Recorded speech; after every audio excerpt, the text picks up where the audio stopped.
नमस्कार दोस्तों, स्वागत है आपका आज की इस भक्ति कथा में। कभी कभी जिंदगी में हमें लगता है कि हमारी प्रार्थनाएं सुनी नहीं जा रही, लेकिन सच्ची श्रद्धा और विश्वास हमेशा फल देती है। आज की कहानी एक छोटे से गांव के साधारण आदमी की है, जिसने अपने विश्वास के बल पर जिंदगी बदल दी। गांव के किनारे रामेश्वर नाम का एक साधारण किसान रहता था। रामेश्वर मेहनती था, पर उसकी खेती बार बार सूखे और बरसात की मार से बिगड़ जाती। परिवार को 2 वक्त की रोटी जुटाना भी मुश्किल हो गया था।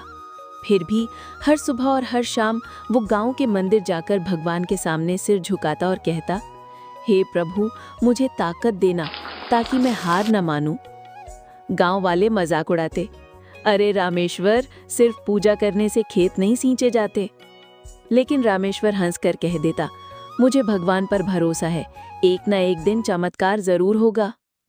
दिन बीतते गए, कभी खेत सूख जाते, कभी जानवर फसल खा जाते। रामेश्वर का बेटा पढ़ाई छोड़ने पर मजबूर हो गया, क्योंकि घर चलाने के लिए उसे भी काम करना पड़ा। पत्नी अक्सर कहती, इतनी मेहनत करके भी कुछ हासिल नहीं होता, अब पूजा छोड़ दो। लेकिन रामेश्वर कहता, नहीं, श्रद्धा ही हमारी सबसे बड़ी ताकत है। एक दिन गांव में भयंकर तूफान आया। फसलों की खेतों की फसलें बर्बाद हो गई। लोगों ने कहा, अब तो भगवान भी तुम्हारे साथ नहीं है रामेश्वर। लेकिन उस रात भी रामेश्वर मंदिर पहुंचा। उसने आंसुओं से भगवान से प्रार्थना की, हे प्रभु, मैं हार मान लूं, उससे पहले मेरी राह दिखा दीजिए।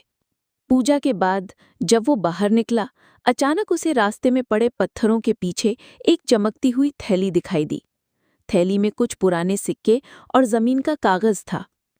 सुबह जब वो पंचायत में गया तो पता चला कि वो जमीन उसके पुरखों की छोड़ी हुई थी, जो बरसों से भूले भटके पड़ी थी। पंचायत ने जमीन उसे लौटा दी।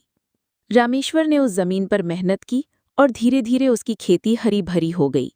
गांव वाले हैरान रह गए कि जिसे हम गरीब और हारा हुआ समझते थे, वही आज सबसे खुशहाल किसान बन गया।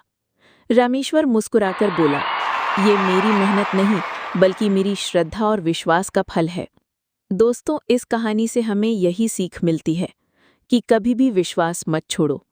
हो सकता है रास्ता कठिन हो, पर अगर सच्चे मन से भगवान पर भरोसा रखो और मेहनत करो तो चमत्कार जरूर होता है।